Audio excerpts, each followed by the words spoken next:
Hello!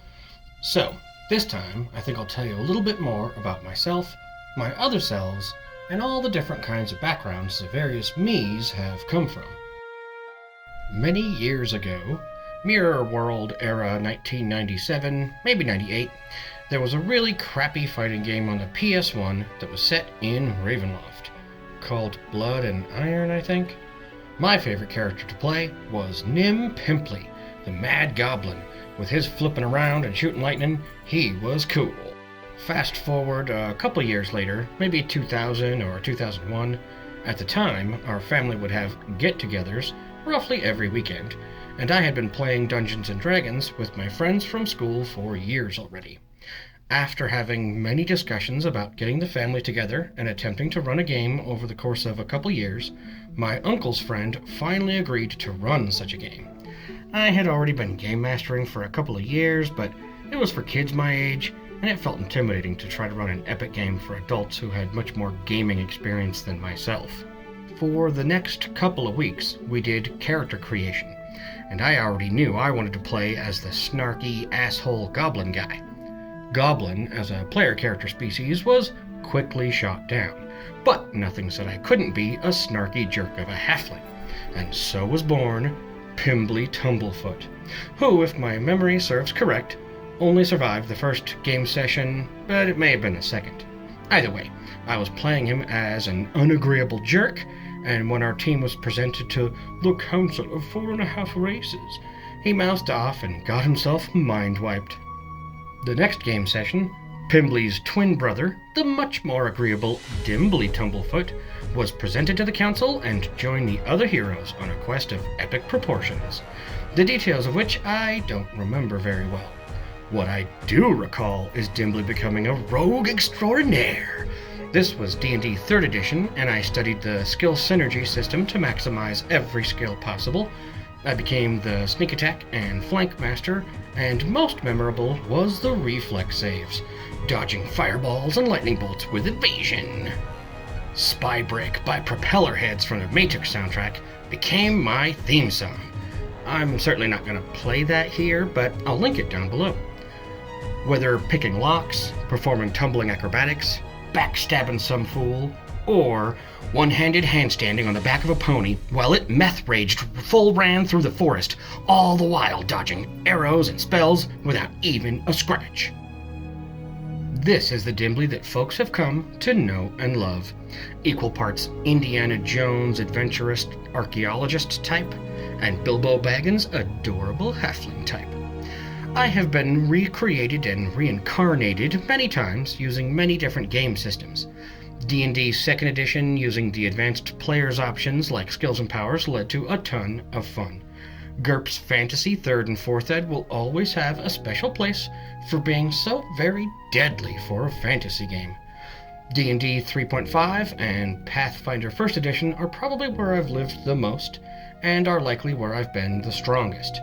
Older video games like Arcanum for its beautiful fusion of Old West flavor with classic fantasy themes. Now that was a true gem of a game that deserved more updates and recognition.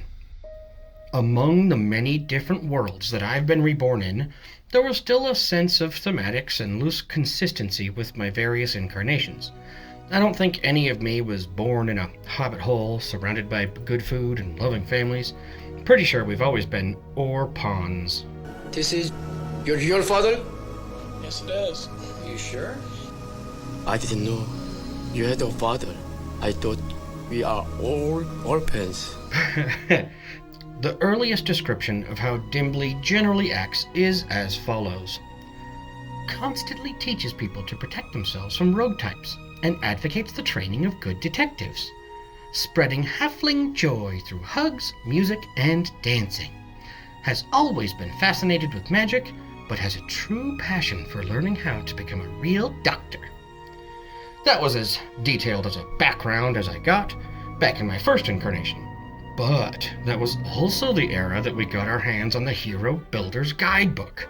Some folks saw that book as annoying or exhausting, but with its random background generator and multiple choice alignment test, it was the perfect tool to help flush out a player character, turning a PC on a character sheet into a main character with a life of its own. I particularly liked it for the Gygaxian-style mega charts for everything about your character, although Gygax himself had gone in some odd directions with some of his charts, so... Really?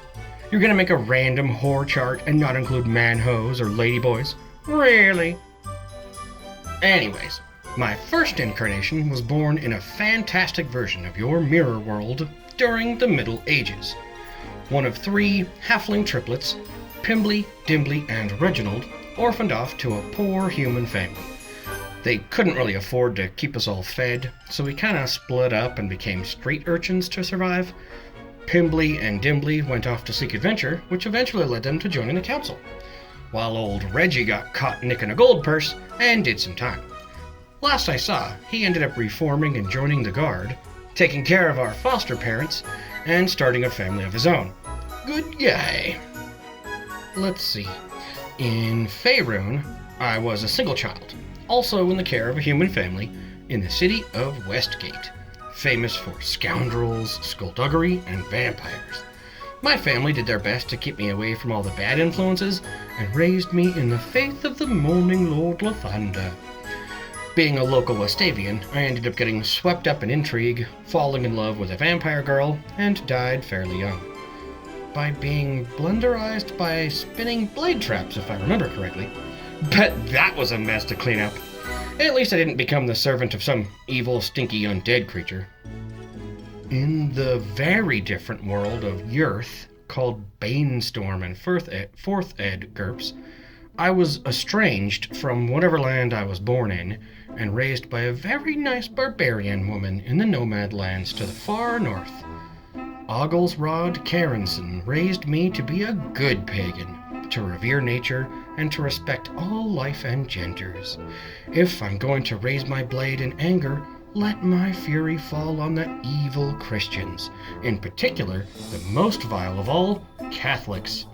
This was a strange kind of world with all the same hatreds, racisms, and genocidal tendencies as your mirror world.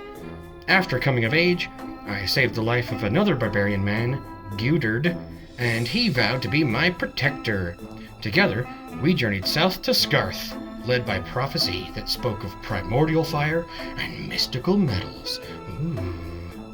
Along the way, we were constantly harassed. First by bandits, then wolves, then goblins.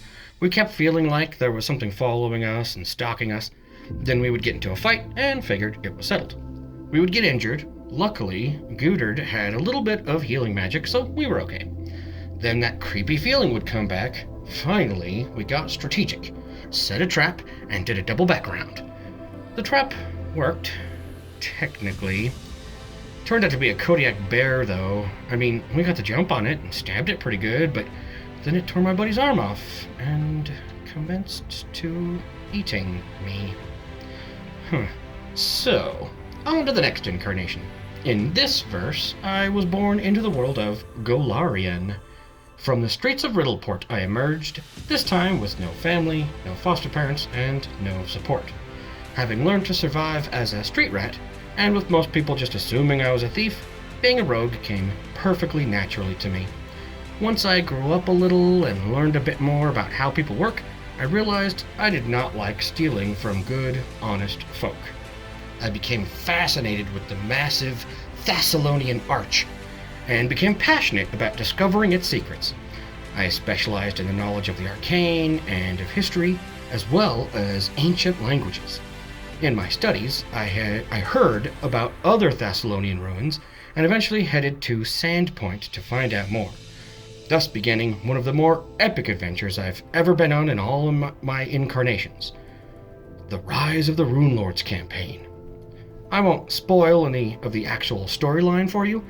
I urge you to find a group and run through it yourselves, because it's a really fun game. But as part of my personal journey of growth, I mastered many different skills, including all the normal thief skills like picking locks, stealth, and sneak attacks, became a master at code breaking and deciphering ancient languages, and became a true doctor, Dr. Dimbly. I also became moderately useful in combat, finding a bunch of ways to flank, developed alchemical firebombs, collected a bunch of wands and a staff. I got really good at using magic items, even scrolls meant for certain spellcasters only. But my true role in combat was as a buddy. As a halfling, I went down the blundering defense path of feats and was able to share some of my fighting defensive bonuses with my party members. Those were some really good times. Changing gears here, let's see.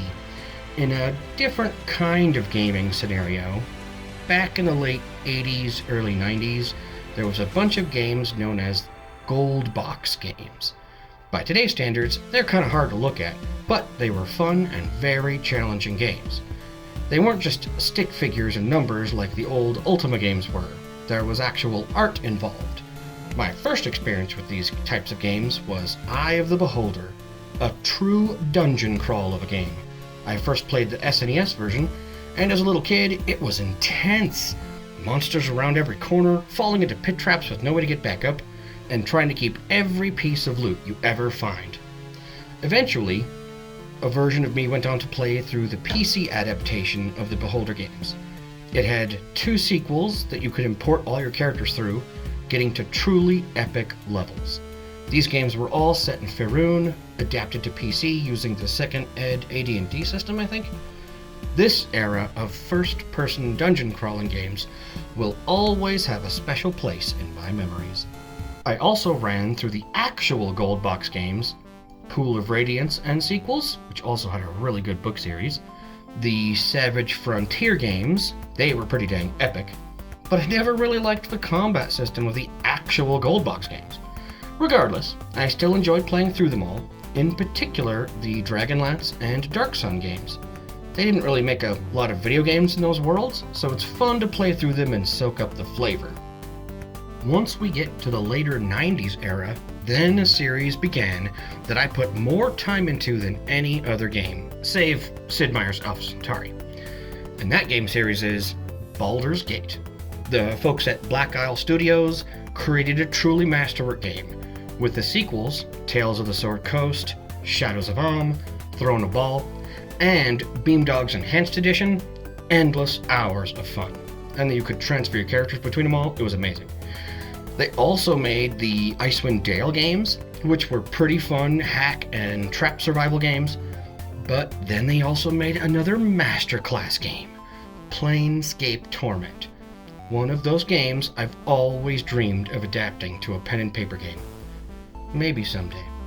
I also remember a variety of other games from this early 2000s era, but Baldur's Gate and Arcanum are the 2 that stick in my mind the most. I mean, I love the Elder Scroll games, but I can't really be a halfling in them. Not even another kind of, shorty, like gnome or dwarf. And I certainly don't want to be a Khajiit. Gross!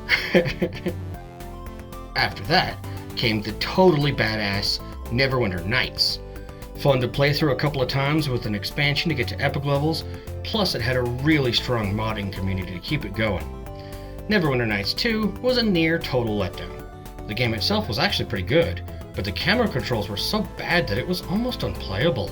If you decide to give this game a try, I suggest the Storm of Zahir expansion pack. Love the overland travel flavor of that, and most camera angles are set way up high overhead, which makes it much more bearable. I hear they made an enhanced edition of Neverwinter Nights 2, so maybe that version is more playable. I might give that a try someday. The Pathfinder Kingmaker game was another beautiful gem of a game. I'm still playing that game to this day, trying to get the main villain to be redeemed and fall in love with me. I keep messing up and getting other endings, but you know what they say, all things are achievable with a bunch of practice and a little cheating. I've lived in many games and will hopefully live on in many more.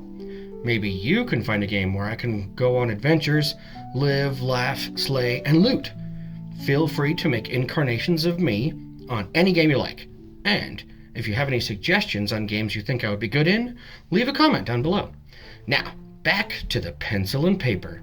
Instead of talking about someone else's IP, let's talk about my homeworld. I was procedurally generated, I was conceived during the second great age of Avi, known as the age of elves, gods, and heroes, also as Moonreach.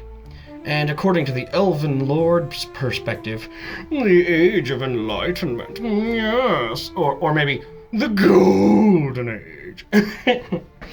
This era was known for its very high mana levels, or mana folds, or was it mana fields? I don't know, I'm no wizard. But also known for its amazing metallurgical casting technologies. All kinds of new metals were being experimented with and alloyed. High-quality weapons were no longer made of tin, copper, or nickel. Now you could get weapons, armor, and tools fashioned from brass or bronze, assuming you could afford such things at least. The spirit of the times was all about moon elf colonialism, with the lunar fae cultures and religions spreading across the world. They came to our world with a message of how superior they are to us, and how grateful we should be that they freed us from enslavement of the evil Dragon Empire. Now, as a being that transcends time and space, I can confirm that they are technically correct, and that they did help us break free from the mind prisons. But they didn't have to be so haughty about it, jerks. Still, I am thankful that my mind is free, or at least as free as life and social conditions can offer. I was one of triplets again. We were born... wait. We don't actually know where we were born. Huh. Well, regardless, we were raised by a small pirate family on a desert island called Azure Majesté.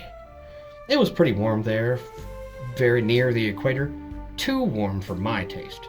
But at least there was plenty of ways to cool off. Underground springs, the breeze from the ocean. My favorite spot was under the wharf, in the shades, drinking mead and smoking a peace pipe. Good memories. Us brothers always had each other's backs. Our adopted family was good to us, but we never really felt like we belonged. There was us, just us three triplets, Dimbly, Pimbly, and Reggie. Then there was the family, which included us and pretty much all our adopted family members, plus a few more scallywags that lived on the island. Then there was everyone else. Our adopted mother seemed to genuinely love us, and her parents, being mostly in charge of the island, was a great benefit to our upbringing. Our adopted father was not cruel to us, but there was always a hint of shame in his eyes. My brothers were convinced that he was somehow dealing with his own sense of racism, and we were like a constant reminder of his past prejudice, but I always felt like there was some sort of deeper pain behind those eyes. Regardless, he never shared his thoughts or feelings on this, and eventually took them to his grave when he passed away. When I was young, all I could think about was finishing the next codex, whether it was a tall tale fiction about pirates swinging on ropes in the high seas, or very serious, draconic religious rituals and blood rites of passage. My nose was always in some kind of book or scroll, before I even knew what the symbols meant. My brothers were always teasing me about being such a boring book nerd, but they also listened attentively when around the campfire while I retold those stories. I got pretty good at turning teasings into tall tales. I had a huge scar on the back of my neck, no idea how it got there. But by the time we were teenagers, everyone was convinced I had been mauled by a bear. I turned my passion of reading and retelling stories into a story exchange of sorts with any visitors to the island. I would volunteer to be their guide and ask them everything I could about their language and cultures. My foster father noticed my love for talking to outsiders and took me under his wing, said I needed to learn the proper way to speak to others, how to avoid disrespect, but also how to extract the best stories. At first, it was mostly etiquette, reading posture and facial expressions. I picked up quick that he was teaching me how to read people. Soon, it became teaching me how to make people believe the stories that I'm telling, regardless of the truth within. He said I needed to be good at night spotting, just in case a boat was coming in the middle of the night. Again, I quickly realized he was teaching me how to be a spy. Once we started hunting, and he was teaching me how to skin and gut animals, it wasn't hard to see that he was constantly comparing how all the organs and tendons and such for most creatures are all the same, especially comparing them to bipeds. For years, he would secretly teach me all the skills one would need to be an assassin. I asked him about that one night. His only real response was, "Yar, this might be those same skills. Some of the times it's better for everyone else if one person dies. You know my meaning, lad. Sometimes an animal gets sick, hurt, or even crazy, and a slaying is the only mercy. People are like that too. Your brothers might be better in a fair fight, but they lose their lunch when the blood hits the ground. You, me boy, are willing to get your hands dirty, and you're a good eye for seeing what's what." Before I learned all this etiquette from him, though, I made what is likely the biggest mistake of my youth. Our little island family owed its allegiance to the crown of the Verbloos. While we hated them, it was very beneficial to work for them. We were mostly criminals and ex-cons. The crown would give us official contracts, quote, sanctioned piracy, unquote, to alleviate prison sentences. We would honor those contracts to the best that we could, something our family was known for. This would attract positive attention, like from the Crown Prince. He would visit, and I would exchange stories with him and be his guide around the island. But on one such visit, he brought his maiden in courting. He planned on making her his queen someday, once he took the crown. She was super bored with everyone else, but gave her rapt attention to my storytellings. We would steal some cheese and bread from the prince's buffet, then sneak off and eat our snacks and smoke some fireweed. She loved all the old dragon shrines dotted around the island, so we would visit them, and all the while I would regale her with amazing tall tales. The prince would accuse us of having an affair, even though we weren't. He would hire people to follow us, or even try to follow us himself, but we were too sneaky for them. When I told her the story of the true inheritors of the crown, how it was supposed to be our little pirate family, a rumor I had heard most of my childhood, she was utterly convinced the story was true, knowing the name of the town that got burned down, the name of the false king, and everything. She even claimed that there existed a journal of the original crown family, and that it was kept in the crown prince's sacred vault. I didn't give this much thought, other than it was an interesting tidbit. The crown prince had it out for me ever since. He stopped visiting the island and started blaming us for everything, but the real tragedy of all this struck about a year later. His maiden in courting, apparently still convinced, ended up breaking into his sacred vault. There was no official report of what she might have stolen, but she was caught and executed by the king. As he blamed me for everything, he tried to convince his father to have me executed as a conspirator.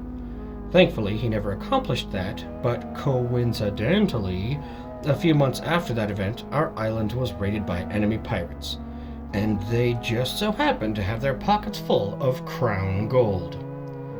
All this because I tried to be friends with the dang prince and the maiden. I learned from the repercussions of what happened with these friendships that I should really keep people at a distance. That was my first real taste of battle. I had hunted and gotten into fights before this, but there's nothing really like fighting dozens of other people for your very life. I did my best to help protect my family, but mostly just blundered around, making a target of myself. My brothers and the rest of my family were amazing to watch. The swinging, the kicking, sword strikes and arrows, just like from one of my adventure scrolls. Soon after this went down, my fams decided it was time for me to learn to defend myself. I never really showed a knack for axes, flails, or broadswords, but the officers realized that I could handle a blade with a quickness. Daggers, knives, fist blades, throwing knives. My favorite, though, was the rapier, but I never could find one in my size. Oh well. Having developed a skill with a knife, and in conjunction with the secret night trainings of my foster father, I got really good at butchering livestock and prepping meat. I'm not sure where I learned more about anatomy, the hunting and the skinning, or the carving up for the grill. I never became the best cook, but I got good at helping in the kitchen. I never really realized that we were actually kind of poor. As a little kid, there was always food on the table and in my belly, so I never really felt poor. But a couple of years after my dad passed away, my mother insisted that I get the schooling to become a chirurgeon. It seemed so obvious to me after she mentioned it that I was destined to be a doctor. But my fams rejected the idea wholesale as too expensive. So she used her personal stash of loot to hire a professor of medicine to come to our island and apprentice me. He loved the island, loved the pirate life and the pirate ladies. I hear he ended up developing syphilis because he loved the ladies so much, but he never stopped coming back even after he went blind. I learned everything I could from him, soaked it all up like a sponge. I was about 16 years old when he mentioned the Wayloon Academy, talked about how some of the most acclaimed professors gathered there to teach students all kinds of amazing things. He pitched the idea to my foster mom, and she in turn to my foster grandparents, and they raised enough money to enter me into the school. It was too late in the year to send me during this semester, but now I had a new destiny, and it was leading me to the Wayloon Academy. But that is going to have to be a story for another time. Probably many stories, actually. I do look forward to regaling those and others. Bye! Thanks for watching, listening, even half listening while you were doing some other task. Alrighty, this does mean a lot to me. Bye! Oh, wait. Please like, subscribe, all that stuff. Oh, and don't...